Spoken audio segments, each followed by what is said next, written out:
ایک اور اہم سوال ہے، اور آج کل یہ پوچھا بھی جاتا ہے اور بعض لوگ اسے لوگوں میں بہت چلاتے بھی ہیں، کہ ایک حصے کی قربانی گھر کے تمام افراد کی طرف سے کافی ہے یا نہیں؟ اگر نہیں ہے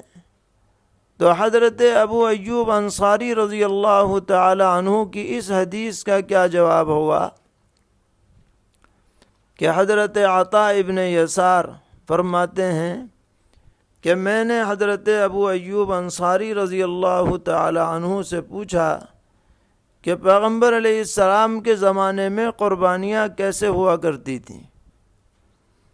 تو آپ نے فرمایا کہ آدمی ایک بکری اپنی طرف سے اور اپنے گھر والوں کی طرف سے قربانی کیا کرتا تھا اور سب مل کر کے کھا پی لیتے تھے، لیکن اب لوگ اس بارے میں ایک دوسرے سے فخر و مباحات کرنے لگے ہیں۔ تو اس سے تو بالکل یہ بات واضح ہوتی ہے کہ ایک بکری پورے گھر والوں کی طرف سے کافی ہے، اور ہم نے اب تک یہی سن رکھا ہے کہ ایک بکری ایک ہی کی طرف سے کافی ہوگی۔ تو اس بارے میں وضاحت کی جائے، یہ سوال ہے۔ تو جواب یہ ہے کہ کسی بھی ایک روایت کو سامنے رکھ کر کے مسئلے کا حکم واضح نہیں ہو سکتا ہے جب تک کہ اس موضوع کی تمام روایتوں کو پیش نظر نہ رکھا جائے۔ اب اس معاملے میں ہمارے سامنے ایک دوسری روایت ہے، اور وہ روایت بھی صحیح ہے کہ نبی اکرم علیہ الصلاۃ والسلام نے سخت تنبیہ فرمائی کہ من وجد سعة فلم یضحی فلا یقربن مصلانا، کہ جو شخص گنجائش کے باوجود قربانی نہ کرے وہ ہماری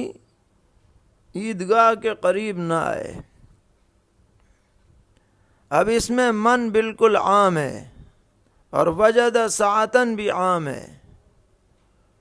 اور اس کا اطلاق ہر اس شخص پر ہوتا ہے جس کے اندر قربانی کی وسعت ہو۔ اب وہ پورے گھر میں ایک بھی ہو سکتا ہے، دو بھی ہو سکتے ہیں، تین بھی ہو سکتے ہیں۔ لہذا اس روایت سے یہ بات بالکل واضح ہوتی ہے کہ مدار قربانی کا گنجائش پر ہے، صاحب نصاب ہونے پر ہے، استطاعت پر ہے، اور جو شخص استطاعت کے باوجود قربانی نہ کرے وہ قابل مذمت ہے۔ یہ بات اس روایت سے نکلی، اور حضرت ابو ایوب انصاری رضی اللہ تعالی عنہ جو فرما رہے ہیں وہ اس کے خلاف نہیں ہیں، اس لیے کہ ان کے ارشاد کا محمل یہ ہے کہ دور نبوت میں جو حضرات صحابہ کرام رضی اللہ تعالی عنہم تھے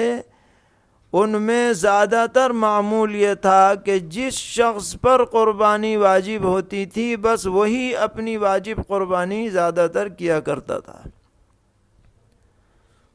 اور اسی میں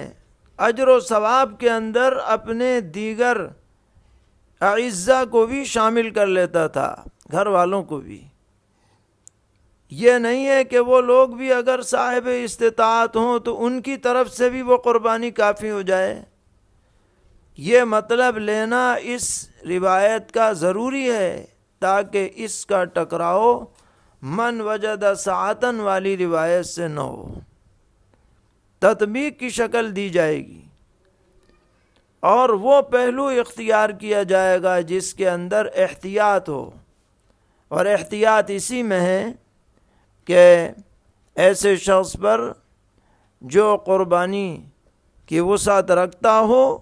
اس پر اپنی طرف سے قربانی واجب ہے، چاہے وہ گھر میں ایک ہوں یا دو ہوں یا زائد ہوں۔ بعد میں جب اللہ تعالیٰ نے فتوحات دے دیں اور وسعت ہو گئی، عام ہو گئی، تو لوگ اپنی بھی قربانی کرنے لگے اور نفلی قربانی بھی کثرت سے کرنے لگے۔ اسی کو حضرت ابو ایوب انصاری رضی اللہ عنہ نے یہ فرمایا کہ لوگ فقر و مباحات کر رہے ہیں، لہذا اس سے یہ ثابت نہیں ہو رہا کہ ایک قربانی سب کی طرف سے کافی ہے۔